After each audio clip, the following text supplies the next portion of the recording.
علیکم ورحمۃ اللہ وبرکاتہ۔ ناظرین، پروگرام مجھے ہے حکم اذان کے ساتھ آپ کی خدمت میں آپ کا میزبان نصرت علی حاضر ہے۔ آج کی اس نشست میں ہم قربانی کے مسائل کے بارے میں بات کریں گے۔ اگر کوئی بندہ نوکری کے لیے جاتا ہے تو پہلے نوکری کی اہلیت آویزاں کی جاتی ہے کہ یہاں پر امیدوار وہ آئے کہ جس کے اندر یہ چیزیں، یہ شرائط موجود ہوں۔ اگر دنیاوی معاملات کے لیے ایسی شرائط کا پورا کرنا ضروری ہے تو اللہ کی عبادت کے لیے اللہ کی طرف سے بتلائی ہوئی جو احکامات ہیں ان کی ادائیگی کے لیے بھی شرائط پوری کرنا ضروری ہے، تاکہ انسان کی عبادتیں اللہ کے ہاں مقبول ہوں، وگرنہ ایسا نہ ہو کہ انسان کے اعمال خسارہ پانے والے لوگوں میں شمار ہوں۔ قربانی کی شرائط کیا ہیں؟ قربانی کے بارے میں ہمارے ذہن میں بہت سارے جو سوالات اٹھتے ہیں، ان کے شریعت میں کیا جوابات ہیں، اور مسنون قربانی کیا ہے؟ قربانی کے بارے میں مختلف جو سوالات ہمارے ذہن میں اٹھتے ہیں، ان سوالوں کا جواب تلاش کرنے کے لیے آج ہم نے اپنے انتہائی محترم مہمان کو اس میں دعوت دی ہے۔ یہ شہر سیالکوٹ کے ایک معروف دینی شخصیت ہیں، ایک نامور عالم دین ہیں، اور ناظم ہیں مرکزی جمعیت اہل حدیث سیالکوٹ شہر کے، اور نگران ہیں جامعہ محمدیہ ملک کلاں کے۔ میری مراد میرے ساتھ تشریف فرما محترم قاری شفیق الرحمان علوی صاحب ہیں۔ تو ناظرین، چلتے ہیں پہلے سوال کی طرف۔ پہلے تو ہم آپ کو قاری صاحب اس پروگرام میں خوش آمدید کہتے ہیں کہ اپنے قیمتی وقت سے آپ یہاں تشریف لائے۔ تو قربانی کے مسائل کے حوالے سے سب سے پہلے جو میرا سوال آپ سے یہ ہے کہ آپ ہمیں یہ بتائیں کہ قربانی کی شرطیں کیا ہیں، اور قربانی کے جانوروں میں کون سے عیوب ایسے ہیں کہ جن کی موجودگی میں قربانی قبول نہیں ہوتی؟ بہت شکریہ جی۔ بسم اللہ الرحمن الرحیم۔ ان الحمد للہ والصلاة والسلام علی رسول اللہ وبعد۔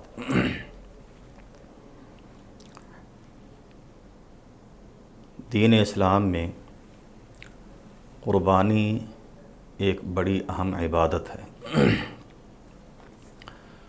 اور یہ اللہ مالک الملک نے صرف امت مسلمہ پہ نہیں بلکہ تمام امتوں کے لیے یہ فرض کی ہے، مقرر کی ہے یہ عبادت۔ جس طرح سورہ حج میں اللہ فرماتے ہیں وَلِكُلِّ أُمَّةٍ جَعَلْنَا مَنْسَكًا لِيَذْكُرُوا اسْمَ اللَّهِ عَلَى مَا رَزَقَهُم مِّن بَهِيمَةِ الْأَنْعَامِ، کہ ہم نے ہر امت کے لیے قربانی مقرر کی ہے۔ منسک کا جو لفظ ہے یہ بتا رہا ہے کہ قربانی کا طریقہ کار، قربانی کا وقت، تو یہ سارے معاملات جو ہیں اس لفظ میں آ رہے ہیں۔ تو اللہ مالک الملک فرماتے ہیں کہ ہم نے یہ مقرر کیا ہے ہر امت کے لیے، اور مقرر کیوں کی وہ بھی اللہ نے آگے بتا دیا، اور اس میں ہمارے کافی سارے سوالوں کا جواب جو ہر دور میں تقریباً پیدا ہوتے ہیں وہ آ جاتا ہے۔ لِيَذْكُرُوا اسْمَ اللَّهِ عَلَى مَا رَزَقَهُم مِّن بَهِيمَةِ الْأَنْعَامِ، تاکہ وہ اللہ کا نام لیں ان جانوروں پہ، پالتو جانوروں پہ جو اللہ نے ان کو عطا فرمائے۔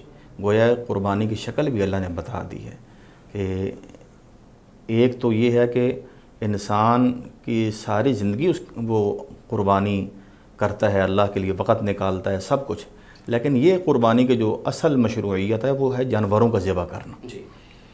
تو یہ چونکہ ایک بہت بڑی عبادت بھی ہے مالی، اور اس میں اللہ کا قرب حاصل کیا جاتا ہے، تو لہٰذا اس کو ایک دینی شعار قرار دیا گیا۔ اور شعار کا معنی ہوتا ہے یعنی نشان کے لیے لفظ بولا جاتا ہے، گویا ایک ایسا عمل ہے جو ایک انسان کے خالص مسلمان ہونے کی نشانی ہے، اور یہ اللہ رب العالمین کے قرب کے حصول کے لیے یہ اہم ترین عمل ہے۔ تو اس میں چونکہ بنیادی طور پہ اس عمل میں تعظیم اور تکریم کا جو عنصر ہے وہ موجود ہونا چاہیے۔ جس طرح قرآن میں اللہ نے اسی صورت میں فرمایا ذَلِكَ وَمَن يُعَظِّمْ شَعَائِرَ اللَّهِ فَإِنَّهَا مِن تَقْوَى الْقُلُوبِ، کہ جو اللہ تعالیٰ کے شعائر کی تعظیم کرتا ہے، احترام کرتا ہے، تو یہ اس کے دل کے متقی ہونے کی بہت بڑی علامت اور نشانی اور ثبوت ہے۔ جی قاری صاحب، قربانی کی شروط میں سے پہلی شرط تعظیم اور تکریم کرنا، کیونکہ یہ اللہ کا یہ جو دین ہے، دین کا شعار ہے۔ جی یہ شعار تو ہے۔ تکریم آپ کس کو کہیں گے؟ اس کی وضاحت کریں کہ کیا جانوروں کے ساتھ جو ہماری اٹیچمنٹ ہے یا ان کا خیال رکھنا یا کس طرح کی؟ جی یہ ساری چیزیں چونکہ جو آپ نے سوال کیا ہے نا، تو یہ اسی کی سمجھے تمہید ہے۔ جی تو جب یہ شعار ہے تو پھر ان جانوروں کا بھی مخصوص شرائط پھر ہمارے لیے مقرر کر دی گئی ہیں کہ وہ جانور کس نوعیت کے ہوں۔ سب سے پہلے تو یہ بتایا گیا کہ قربانی کن جانوروں کی ہوتی ہے، وہ ہیں بہیمۃ الانعام۔ جی، بہیمہ کا مطلب ہے چرنے والے جانور، اس میں تو بہت ساری قسمیں آ جاتی ہیں، لیکن انعام بول کے تو پالتو جانور جو ہیں وہ مراد لیے گئے ہیں۔ اور یہ سورہ الانعام میں ان کی وضاحت ہے، ثمانیۃ ازواج من الضأن اثنین ومن المعز اثنین اور ومن البقر اثنین ومن الابل اثنین، یعنی یہ گویا 4 جوڑے ہیں اور 8 جانور ہیں۔ اونٹ نر اور مادہ، اونٹ اور اونٹنی، گائے بیل، بکرا بکری، بھیڑ دمبا، یہ 8 ہو گئے۔ تو یہ جانور ہیں۔ ایک تو یہ شرط ہو گئی کہ ان کی تخصیص ہو گئی، یہ نہیں کہ کوئی بھی جانور پکڑ کے جنگل سے بھی کوئی ہرن وغیرہ، یہ چیز نہیں ہے، پالتو جانور۔ ایک تو یہ چیز ہو گئی۔ دوسرا پھر اس کی تعظیم میں یہ بھی ہے کہ گویا اس کی عمر، ایک اور وضاحت کیجیے گا کہ چونکہ یہ جانور باقاعدہ طور پر ذکر کر دیے گئے قرآن مجید میں، تو اختصار کے ساتھ بتائیے گا کہ آپ کا بھینس کی قربانی کے بارے میں کیا موقف ہے؟ بھینس کی قربانی کے بارے میں بڑا واضح موقف ہے کہ بھینس بھی حقیقتاً لفظ بقر کا حصہ ہے، یہ ایک جنس ہے اس میں، ہاں یہ بالکل واضح، اس میں کوئی نہیں ہے۔ تو پھر اس کے بعد اللہ آپ کا بھلا کرے، اس کی ان جانوروں کی عمر کا بھی تعین کر دیا گیا، جیسا صحیح مسلم کی روایت ہے، نبی صلی اللہ علیہ وسلم کا ارشاد گرامی ہے، لا تذبحوا الا مسنۃ، کہ جو بھی تم نے جانور ذبح کرنا ہے نا ان میں سے، تو وہ دوندہ ہونا چاہیے، یعنی کم از کم اس کی عمر جو ہے وہ دوندہ، اور دوندے کا مطلب یہ ہوتا ہے کہ یعنی اس کے جو دودھ کے 2 نچلے دانت ہیں وہ گر چکے ہوں اور نئے دانت آ رہے ہوں یا آ چکے ہوں، یا اس سے زیادہ عمر ہو، اس سے کم عمر نہ ہو۔ اور اس میں صرف ایک جانور کی جو ہے وہ مشکل حالات میں اجازت دی گئی ہے، الا ان یعصر علیکم فتذبحوا جذعۃ من الضأن، ہاں اگر تمہیں دوندہ جانور ملنا مشکل ہو کسی بھی جنس کا، یا تم مشکل میں دونوں چیزیں، یا تو وہ دستیاب ہی نہ ہو یا وہ تمہیں میسر نہ ہو، مالی طور پہ تمہیں کمزور ہو، اور تم ایک جو ہے وہ کھیرا دمبا کر سکتے ہو۔ حدیث کے اس لفظ کی تشریح یعصر علیکم کہ تم پر دشواری ہو، اس کا مراد یہ بھی ہے کہ قلت ہو یا تم نہیں کر سکتے اور تم مارکیٹ میں قلت ہے، جی تو پھر تم یہ کر سکتے ہو۔ اور وہ بھی جزا کیا ہے کہ اس کے بارے میں کہ وہ 1 سال کا وہ دمبا ہونا چاہیے، چاہے وہ دونوں، نہیں وہ نہیں۔ اور اس کے بعد عیوب جو بہت جن سے بچنا ضروری ہے، اور اگر وہ عیب کسی بھی قربانی کے جانور میں ہو تو پھر وہ جائز نہیں ہے اس کا، تو یہ بڑے 4 عیوب ہیں۔ حضرت براء بن عازب رضی اللہ عنہ سے روایت ہے، ان سے کسی نے پوچھا کہ کون سے عیوب جو ہیں وہ جانوروں میں، قربانی کے جانور میں نہیں ہونے چاہیے، تو انہوں نے کہا کہ نبی علیہ الصلوۃ والسلام نے ہمارے لیے 4 عیوب واضح فرمائے ہیں، کہ ایک تو یہ ہے کہ وہ قربانی کا جانور جو تم کرنا چاہتے ہو وہ کانا نہ ہو، یعنی اس کی آنکھوں میں نقص نہ ہو، جس کا کانا پن بالکل ظاہر ہو رہا ہو، ہلکا سا یعنی وہ بہنگا، اور ہلکا سا اگر تھوڑا بہت ہے تو بین کا لفظ بتا رہا ہے کہ وہ واضح ایسا نہ ہو۔ یہاں پر کچھ لوگوں کو یہ ڈاؤٹ ہوتا ہے، تھوڑا سا بھی اگر مسئلہ ہونا تو وہ شک میں پڑ جاتے ہیں، تو یہاں حدیث لفظ بین بتا رہا ہے، واضح، اگر تھوڑا بہت ہو تو کوئی حرج نہیں ہے، تھوڑا بہت۔ اور اسی طرح یہ کہا گیا کہ وہ لنگڑا نہ ہو، ایسا لنگڑا کہ اس کا لنگڑا پن ظاہر ہو۔ اب لنگڑا پن ظاہر عام چال میں ظاہر ہو جاتا ہے، بعض اوقات کوئی جانور بھاگتا ہے تو وہ آسانی سے نہیں بھاگ سکتا، ہم کہتے ہیں یہ تھوڑا تھوڑا لنگڑا رہا ہے، تو ایسی کوئی حرج نہیں ہے، یعنی اس کا ظاہر نہ ہو۔ اور مریض نہ ہو کہ اس کا مرض بالکل ظاہر نظر آ رہا ہو یہ بیمار ہے، یا وہ کمزور نہ ہو کہ اس کے اندر گودا ہی نہ ہو، جان ہی نہ ہو، تو اس طرح کے جانوروں کے بارے میں منع فرمایا گیا۔ یعنی یہ 4 عیوب ہیں جن کی بنیاد پہ یہ کہا گیا کہ یہ جانور ذبح نہ کرو۔ اس کے ساتھ 2 اور باتیں بھی ہیں۔ حضرت علی کرم اللہ وجہہ سے یہ حدیث مروی ہے کہ نبی صلی اللہ علیہ وسلم ہمیں حکم دیا کرتے تھے کہ ہم کانوں کو اور آنکھوں کو اچھے طریقے سے دیکھیں، تو کانوں میں پھر آگے یہ بھی وضاحت آئی ہے کہ کان جو ہے وہ سامنے سے بھی نہ پھٹے ہوئے ہوں، پیچھے سے بھی نہ پھٹے ہوئے، نیچے سے بھی۔ اس کی وجہ بھی یہ ہے کہ ایک تو اس میں عیب ایک ظاہر ہو رہا ہوتا ہے، اور نمبر 2 مشرکین مکہ چونکہ بتوں کے نام پہ جو جانور منسوب کیا کرتے تھے، وقف کیا کرتے تھے، اس میں کوئی نہ کوئی نشان لگاتے تھے، جس میں زیادہ تر نشان کانوں میں لگائے جاتے تھے۔ اس طرح ایک کویسچن جو ہے نا اکثر موصول ہوتا ہے، اس حوالے سے لوگ پوچھتے ہیں کہ یہ جو خصی جانور ہوتا ہے، کیا خصی ہونا بھی عیب ہوگا یا یہ عیب شمار نہیں ہوگا؟ جزاکم اللہ، یہ بھی بات انشاءاللہ واضح کرتے ہیں۔ اس میں ایک بات رہ گئی ہے سینگوں کے بارے میں، ٹھیک ہے، کہ سینگوں کے بارے میں یہ ہے کہ ایک جانور تو اس کے پیدائشی سینگ نہیں ہے، وہ اس کوئی عیب نہیں ہے، سینگ ہوں لیکن وہ ٹوٹے ہوئے ہوں، آدھے ٹوٹے ہوئے یا ایک اکھڑا ہوا ہو بالکل، یہ نہیں ہونا چاہیے۔ ہلکے پھلکے اگر کوئی موچ ہو یا اس طرح کا کوئی تھوڑا بہت آگے سے ٹوٹا ہوا تو یہ کوئی عیب نہیں ہے، ایک یہ چیز بھی کلیئر ہو گئی۔ اور پھر قربانی کا کہ جانور کا خصی ہونا تو یہ کوئی عیب نہیں ہے، بلکہ نبی صلی اللہ علیہ وسلم سے ثابت ہے کہ آپ نے 2 موٹے تازے دوندے اور چتکبرے مینڈ ذبح کیے، موجوعین کا لفظ ہے، موجوعین کا مطلب پوٹے ہوئے یعنی خصی، تو خصی ہونا جانور کا یہ کوئی عیب نہیں قطعی طور پہ، اور ثابت ہے کہ آپ نے یہ کی۔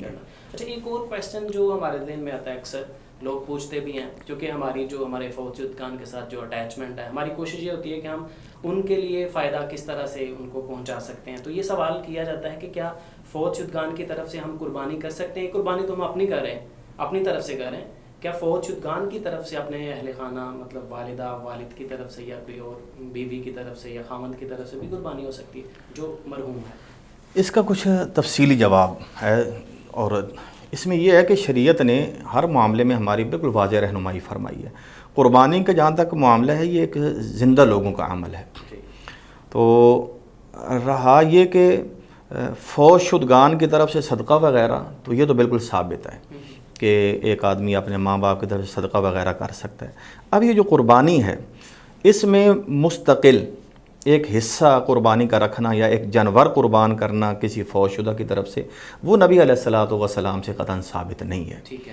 لیکن اس میں ایک واضح گنجائش یہ ہے کہ نبی صلی اللہ علیہ وسلم جب جانور ذبح کرتے تھے تو آپ یہ فرماتے تھے کہ یہ میرے اور میرے گھر والوں کی طرف سے ہے۔ اب گھر والوں میں کوئی ایسی تخصیص نہیں کہ وہ زندہ ہی ہوں، اگر فوت شدہ یعنی اپنے رشتہ دار ہوں جیسے ماں باپ ہیں یا کوئی اور عزیز فوت ہے اور اس کے گھر کا وہ پہلے حصہ تھا، ایک فرد تھا، تو ان کو نیت میں قربانی کی نیت میں شامل کرنے میں کوئی حرج نہیں ہے، کیونکہ جب گھر کا سربراہ قربانی کر رہا ہے تو اس نے ایک جانور متعین کر دیا کہ یہ قربانی یہ میں کر رہا ہوں اور اس میں میرے سب گھر والوں کی طرف سے ہے، تو وہ اس میں زندوں اور مردوں کو شامل کر سکتا ہے، تو اس طرح وہ فوت شدہ کو ثواب بھی مل سکتا ہے۔ یہ جو کہا جاتا ہے کہ وہ ایک جانور علیحدہ سے لے کے مستقل طور پر اسے ذبح کر کے سارا تقسیم کر دیا جائے، تو اس صورت میں فوت شدہ کی طرف سے قربانی کی جا سکتی ہے، تو یہ تو صدقے کی صورت ہی ہوگی پھر۔ جی 2 باتیں ہیں نا، دیکھیں اس میں ایک تو ہمارے لیے قابل غور بات یہ ہے کہ حضور نبی اکرم صلی اللہ علیہ وسلم مدینہ منورہ میں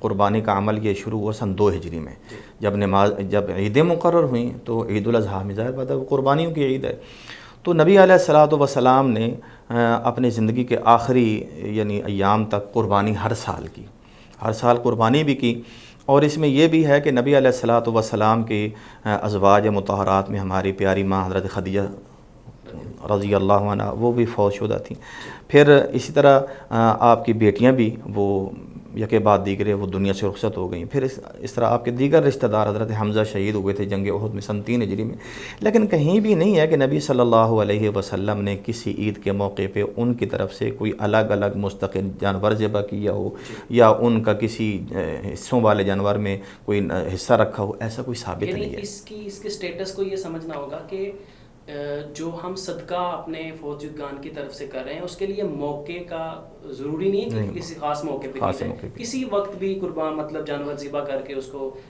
تقسیم کیا جا سکتا ہے اس نیت سے کہ اس کا ثواب جو ہمارے فوت شدگان کو اسے اس کے ساتھ مخصوص کرنے کی ضرورت ہے۔ شیخ صاحب ایک اور سوال ہے کہ خاندان کا جو فرد ہے جو سربراہ ہے، باپ ہے یا بڑا بھائی ہے، وہ قربانی خریدتا ہے، اس کے بارے میں تو آ گیا نا کہ جس نے قربانی کا ارادہ کیا ہو وہ ذی الحجہ کے پہلے 10 دن جو ہے نا وہ اپنے ناخن نہ کاٹے، بال نہ کاٹے، تو کیا اس حکم کا اطلاق دوسرے افراد خاندان پہ بھی ہوگا؟ دوسرے افراد بھی اس کو فالو کریں گے یا نہیں؟ اس میں یہ ہے کہ جہاں تک اس حکم کے فرضیت کا تعلق ہے اور اس کی پابندی، وہ نبی علیہ الصلاۃ والسلام کے اس فرمان کی روشنی میں صرف اسی انسان کے اوپر لاگو ہوتی ہے۔ آپ نے فرمایا کہ جب ذی الحجہ کا چاند طلوع ہو اور تم میں سے جو انسان قربانی کرنے کا ارادہ رکھتا ہے تو پھر وہ اپنے بال اور اپنے ناخن اور جسم کے کسی بھی حصے کے بال ہرگز نہ لے یا کاٹے جب تک کہ وہ قربانی نہ کر لے. جس وقت وہ قربانی کرے گا پھر یہ پابندی ختم ہوگی. تو اس سے تو یہی واضح ہوتا ہے کہ وہی انسان پابند ہے جس نے قربانی کرنی ہے. وہ سارے نہیں جن کی طرف سے اس نے قربانی کرنی ہے گھر کے افراد. لیکن اگر وہ بھی اس چیز کی پابندی کریں کیونکہ قربانی ان کی طرف سے بھی ہو رہی ہے تو یہ بہر مستحب ہے. لیکن ہم یہ نہیں کہہ سکتے کہ اگر وہ نہیں کریں گے تو وہ گنہگار ہوں گے جس طرح یہ شخص ہے. لیکن قاری صاحب یہاں پہ یہ سوال اٹھتا ہے کہ اگر اس سربراہ کی طرف سے کی جانے والی قربانی سارے خاندان کی طرف سے کفایت کرے گی، کافی ہوگی ان کے لیے، تو کیا یہ پابندی سب کے لیے نہیں ہوگی؟ یہی بات ہے نا کہ پابندی نہیں، کیونکہ قربانی اسی نہیں کرنی ہے. اس میں تو یہاں تک مسئلہ ہے کہ ایک ہے قربانی جو کر رہا ہے، جو اس چیز کا ذمہ دار ہے، ٹھیک ہے، اور ایک ہے جن کی طرف سے وہ کر رہا ہے، جن کو اس نے نیت میں شامل کیا ہوا ہے. یہ الگ الگ ہیں اور اس میں کوئی وضاحت نہیں ہے. ہاں، عبداللہ بن عمر رضی اللہ عنہ نے ایک خاتون کو دیکھا جنہوں نے قربانی کرنی تھی. وہ اپنے بچے کے ناخن کاٹ رہی تھیں تو انہوں نے کہا کہ اگر تم اس کے ناخن عید قربانی کے بعد کاٹتی تو بہتر تھا. تو اس ان کے اثر سے پتہ چلتا ہے کہ گویا مستحب عمل ہے. بالضبط یہ نہیں کہا جا سکتا کہ ضروری ہے جی، لیکن مستحب ہے کہ وہ ایسا کر لیں. اچھا شیخ صاحب، آج کل کرونا سے متاثر لوگ بھی ہیں، فیملیز بھی ہیں، کاروبار اور حالات بھی اس طرح کے ہیں. کئی لوگ جو ہے نا وہ انسانی محبت کی آڑ میں یہ بات کہتے ہیں کہ جی اگر قربانی کی بجائے وہی پیسے جو ہیں وہ کسی غریب خاندان کو دے دیے جائیں، اپنے رشتہ دار کو دے دیے جائیں، ہمسائے کو دے دیے جائیں تو یہ زیادہ اچھا عمل ہے. آپ اس بارے میں کیا کہتے ہیں؟ کیا یہ کفایت کر جائے گا قربانی کی جگہ؟ قربانی کا جس طرح میں نے پہلے ذکر کیا کہ یہ تو اللہ کی طرف سے مقرر کردہ عمل ہے. اور بلکہ قرآن میں اس کا تو یوں بھی حکم ہے، اللہ نے اپنے نبی علیہ الصلوۃ والسلام کو جن نعمتوں سے نوازا ان کا ذکر ایک بہت مختصر صورت میں کیا اور جو اپنے مضمون میں بڑی عظیم صورت ہے. بسم اللہ الرحمن الرحیم، انا اعطیناک الکوثر فصل لربک وانحر ان شانئک هو الابتر. بلا شبہ ہم نے آپ کو خیر کثیر عطا کی ہے تو آپ اپنے رب کے لیے ہی نماز پڑھیں اور قربانی کریں. تو گویا نحر اور قربانی جو ہے یہ تو اللہ کی طرف سے ایک الگ مستقل حکم ہے. ٹھیک ہے.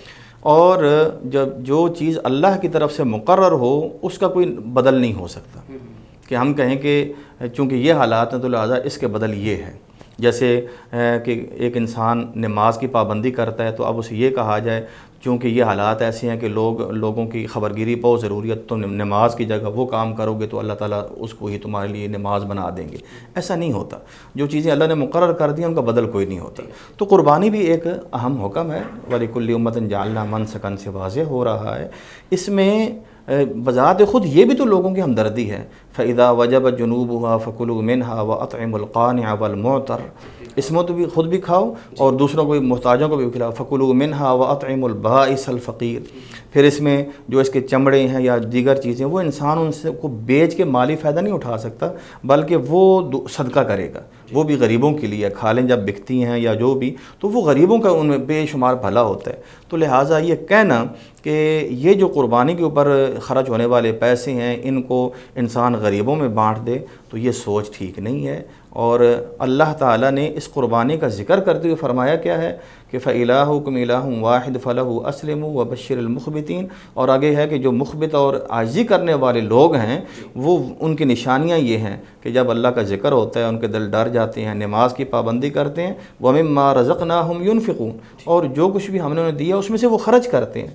یعنی اللہ نے اس موقع پہ بھی انفاق کو جو ہے وہ ختم نہیں کیا. تو نبی علیہ الصلوۃ والسلام آپ حالانکہ سب سے زیادہ اللہ کی راہ میں خرچ کرنے والے تھے لیکن آپ نے کبھی بھی قربانی کو موقوف کر کے وہ پیسے کہیں اور دیے ہوں ایسا کبھی بھی آپ نے نہیں کیا. یعنی یہ جو حکم ہے یہ ساقط نہیں، یہ بات ساقط نہیں ہو سکتی. انسان خیر خواہی کرے، اب حسب استطاعت دوسروں کے ساتھ تعاون کرے. اس میں ایک اور چیز بڑی واضح ہے کہ اصل میں ایک طرف تو یہ انتہا ہے نا، دوسری طرف ہمارے بھی معاشرے میں ایک اور انتہا کی شکل میں آ جاتا ہے کہ قربانی جب مقصد ہے تو انسان اس چیز کا بھی مکلف نہیں قرار دیا گیا کہ اگر اللہ نے اس کو بہت دیا ہے مال تو بہت بڑی بڑی قربانیاں کرے یا بہت جانور ذبح کرے.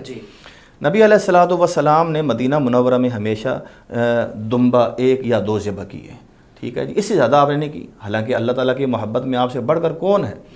اور آپ نے اللہ کی محبت کا اظہار اس عمل سے کر کے امت کو یہ بتایا کہ امت اپنے اوپر اس معاملے میں بوجھ نہ ڈالے. حالانکہ آپ ہی نے حج کے موقع پہ 100 اونٹ ذبح کیے تھے اور وہ آسانی سے میسر تھے, اور وہاں بھی مقصد یہ تھا کہ وہاں چونکہ وہ حج کا موقع ہے, فقراء و مساکین کا وہاں بہت زیادہ رش ہوگا, تو اللہ کی راہ میں جانور بھی ذبح ہوں گے اور فقراء بھی زیادہ سے زیادہ فائدہ اٹھائیں گے ان سے. لیکن یہاں اللہ کے نبی علیہ السلام مدینہ میں 2 جانور ذبح کرتے تھے. ابو ایوب انصاری رضی اللہ عنہ سے کسی نے پوچھا کہ کیا ایک بکری کافی ہو جاتی ہے گھر کی طرف سے؟ تو انہوں نے فرمایا کہ ہم تو نبی علیہ الصلوۃ والسلام کے دور میں, ہم سے مراد انہیں صحابہ کی عام جو عادت بتائی, ہم تو اللہ کے نبی کے دور میں ایک گھر کی طرف سے, ایک فیملی کی طرف سے ایک ہی بکری ذبح کرتے تھے, اور وہ ایک بکری کافی ہو جاتی ہے. اور انہوں نے آگے یہ بھی کہا اب تم دیکھتے ہو کہ لوگوں نے کیا تکلفات شروع کر دی, اس طرح ریاکاری. تو اسی طرح اس موقع پہ بھی ہم یہی کہیں گے کہ ہم جانور تھوڑے ذبح کریں, فیملی کی طرف سے ایک چھوٹا جانور بکرا دمبا یہ بھی کفایت کر جاتا ہے, تو جو باقی مال ہے وہ غریبوں میں تقسیم کر دیا جائے. اچھا شیخ صاحب, اونٹ اور گائے کی قربانی میں کتنے افراد شریک ہو سکتے ہیں؟ اللہ مالک الملک نے ان جانوروں کی جسامت اور ان کے گوشت پوست میں جو ہے وہ فرق رکھا ہے. بکری یا دمبا وغیرہ یہ چھوٹے جانور ہیں, گائے یہ بڑا جانور ہے, اور اونٹ اس سے بھی بڑا جانور ہے. تو یہ اللہ کی طرف سے آسانی ہے کہ گائے یہ نہیں, ہمیں یہ بھی خیر پتہ ہونا چاہیے, یہ ضروری نہیں کہ گائے جب ذبح کریں تو اس میں حصے جو متعدد ہیں وہ شامل ہوں. یعنی ایک آدمی اگر ایک بکری اپنی طرف سے ذبح کر سکتا ہے تو ایک گائے بھی ذبح کر سکتا ہے, ایک اونٹ بھی ذبح کر سکتا ہے. آسانی یہ بتائی گئی ہے کہ ایک گائے یا ایک اونٹ میں ایک سے زیادہ مختلف افراد بھی شریک ہو کے قربانی کا فریضہ پورا کر سکتے ہیں. تو گائے میں تو 7 آدمیوں افراد کی شمولیت, اس میں تو کوئی کسی قسم کا کسی موقع پہ اختلاف نہیں ہے. البتہ اونٹ کے افراد میں ان کی اشتراک میں جو ہے وہ تعداد میں ذرا اختلاف ہے, کہ بعض حدیثوں میں ہے کہ نبی علیہ الصلوۃ والسلام کے صحابی بیان کرتے ہیں ہم ایک سفر میں تھے تو عید الاضحیٰ کا موقع آ گیا تو گائے میں 7 افراد شریک ہوئے اور اونٹ میں 10 افراد شریک ہوئے, اور ایک موقع پہ آتا ہے کہ گائے اور اونٹ میں 7 افراد شریک ہوئے. یعنی گائے میں 7 اور اونٹ میں 7 اور 7 10 تو 10 کی بھی گنجائش موجود ہے, ہو سکتے ہیں. اگر ایک گائے میں 3 لوگ حصہ ڈالتے ہیں, وہ تینوں گائے کی قیمت کو جتنے میں وہ آ رہی ہے آپس میں تقسیم کر لیتے ہیں, تو یہ بھی درست ہوگا؟ بالکل ایسی ہے نا, بتایا یہ کہ 7 تک گویا میکسیمم 7 ہیں, تو گویا 2 بھی کر سکتے ہیں, 3 بھی کر سکتے ہیں, 4 بھی کر سکتے ہیں, جتنے ہوں گے وہ برابر تقسیم کر لیں گے. یہ نہیں ہے کہ اگر 2 کریں گے تو 3.5 قربانی. نہیں, وہ برابر نہیں, ایسا نہیں ہوگا. ٹھیک ہے جی. اچھا, یہ قربانی کے وقت کے بارے میں بتا دیں کہ یہ قربانی کس وقت کرنی چاہیے؟ ایک جو 10 ذی الحجہ ہے اس میں کس وقت میں یہ قربانی کرنی چاہیے؟ جی, تو یہ جو قربانی کا پہلا دن ہے یا اہم ترین دن ہے وہ تو ہے یوم النحر. 10 ذی الحجہ کو ہی یوم النحر کہا گیا ہے. تو جیسے 9 ذی الحجہ کو یوم عرفہ کہا گیا, تو 10 ذی الحجہ, تو 10 ذی الحجہ تو یہ ویسے ہی اہم ہے. تو اس کا جو آخری دن ہے وہ پیک کا یعنی فضیلت کا دن ہے, اور اس کو یوم النحر قرار دیا گیا ہے, اور یہی اہم ترین ہے. نبی صلی اللہ علیہ وسلم کی حدیث مبارکہ ہے, صحیح بخاری میں ہے, کہ آپ نے ارشاد فرمایا کہ آج سب سے پہلا جو ہم کام کریں گے عید الاضحیٰ کے دن, آپ نے فرمایا کہ ہم نماز پڑھیں گے, پھر ہم قربانی کریں گے. پھر آپ نے فرمایا جو اس طرح کرے گا تو اس کی قربانی کامل ہو گئی, اور جس نے نماز سے پہلے ذبح کر لی تو وہ ایک گوشت کا ہی جانور ہے, قربانی کا اسے کوئی تعلق نہیں ہے. تو اس سے یہ معلوم ہوا کہ قربانی کا عمل وہ نماز عید الاضحیٰ کے بعد شروع ہوتا ہے. ٹھیک ہے. اگر کسائیوں کی دستیابی بڑی مشکل ہوتی ہے, اس میں پھر پہلے کر لیتا ہے, عید کی نماز سے پہلے قربانی کر لیتے ہیں. حدیث میں یہی ہے کہ نبی علیہ الصلوۃ والسلام نے واضح طور پہ فرمایا, حضرت ابو بردہ بن نیار تھے غالباً صحابی, انہوں نے کہا اللہ کے نبی آپ کو پتہ ہے کہ یہ ایسا دن ہے کہ گوشت کھانے کا بہت شوق ہوتا ہے, خاص طور پہ بچوں کو بڑا اس کا اشتیاق ہوتا ہے, میں تو قربانی کر کے آ گیا ہوں. تو آپ نے فرمایا شاتوں کا شات و لحمن, جو تم بکری ذبح کر کے آئے وہ گوشت کی بکری ہے, قربانی سے اس کا کوئی تعلق نہیں ہے. قربانی کے لیے ضروری ہے. ہاں جی. تو انہوں نے پھر یہ کہا کہ ہاں یہ بھی ہے کہ وہ فل یذبح مکانہا اخرى, کہ اگر کسی نے عید سے پہلے قربانی کر لی اسے چاہیے کہ وہ اس کی جگہ اب کوئی اور قربانی جانور حقیقی قربانی کرے, وہ وقت اس کا ابھی شروع نہیں تھا ہوا, اس سے پہلے جی کر لی. قربانی کے ایام کتنے ہیں؟ کوئی کہتا ہے 3 دن ہے, کوئی کہتا ہے 4 دن ہے, تو حدیث اس بارے میں ہمیں کیا آگاہ کرتی ہے؟ جہاں تک میں نے پہلے گزارش کی ہے کہ قربانی کا جو افضل ترین دن ہے وہ تو ہے یوم النحر. یوم النحر 10ویں ذی الحجہ کو کہتے ہیں، اور اللہ کے نبی علیہ الصلوۃ والسلام نے اپنے ساری زندگی جب بھی عید آئی تو آپ نے یوم النحر کو عید کے بعد آپ نے قربانی کی، ٹھیک ہے جی. لیکن یہ کہ اس کے بعد گنجائش نہیں ہے، چونکہ ایک ایسا عمل ہے کہ انسان جو ہے وہ قربانیاں ایک دن میں کرنا بھی مشکل ہوتا ہے، دستیاب بھی نہیں ہوتی، تو اس لیے گنجائش رکھی گئی ہے. تو گنجائش اس میں حقیقت یہی ہے کہ وہ اس کے بعد مزید 3 دن ہے. یہ یوم النحر ہے، اور اس کے بعد ذو الحجہ کے جو 3 دن ہیں 11 12 13 ان کو ایام التشریق بولتے ہیں. افضل کس دن کی؟ افضل تو پہلے دن کی ہے. اس کی دلیل یہی ہے کہ نبی علیہ السلام نے پہلے دن ہی کی، اور اللہ کے نبی نے کبھی لیٹ نہیں کی. اچھا ٹھیک ہے.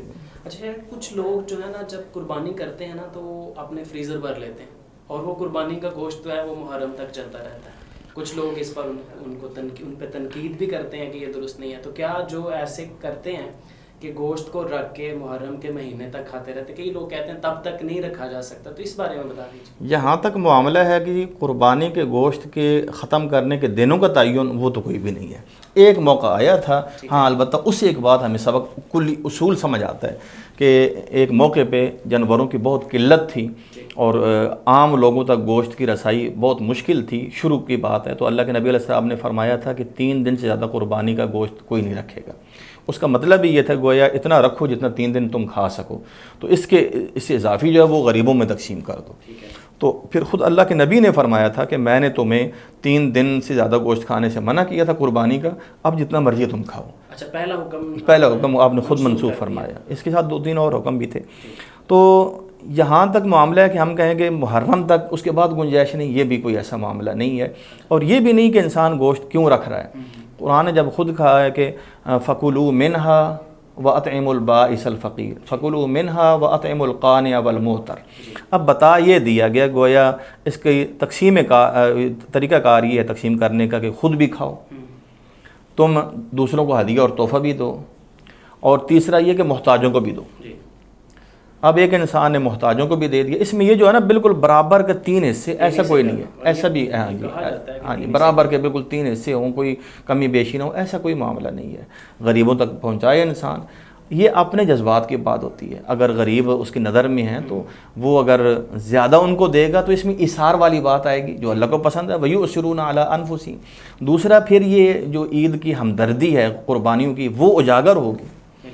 یہ نہیں ہے کہ وہ سب کچھ اپنے فریج بھر کے گویا یوں سمجھے کہ چلو ہمیں اب مزید اتنے گوشت نہیں خریدنا پڑے گا. یہ تو اپنے مفاد کو جو ہے وہ مقدم رکھا ہے. یوں کہیے کہ یہ دین اسلام جو ہے نا یہ آسانیوں کا نام ہے. یہ بہت ساری چیزیں فرض کرنے کے بجائے انسان کی طبیعت پہ چھوڑ دیتا ہے کہ بھائی یہ تو بتا دیا تمہیں، اب تم نے فیصلہ کرنا ہے کہ تم نے ریشو تناسب کس طرح رکھنا ہے. بالکل. رشتہ داروں میں کتنا بانٹنا ہے، ان کو کتنی ضرورت ہے، سائلین کو کتنا دینا ہے، تمہیں کتنی ضرورت ہے. یہ نہیں کہا کہ اتنا کر لو، تب تو پھر حکم ہو جاتا اور پھر اس پر عمل نہ ہوتا تو حکم عدولی ہوتا. تو یہ اسلام کی کشادگی کہا جا سکتا ہے، گنجائش کہا جا سکتا ہے. ناظرین کرام، آج کے اس پروگرام میں ہم نے قربانی کے مسائل جانے. اپنے انتہائی محترم اور نامور عالم دین قاری شفیق الرحمان علوی صاحب، آج کے اس پروگرام کا وقت یہیں پہ ختم ہوا چاہتا ہے. اگلے پروگرام تک کے لیے اجازت دیجیے. السلام علیکم ورحمۃ اللہ وبرکاتہ. وعلیکم السلام.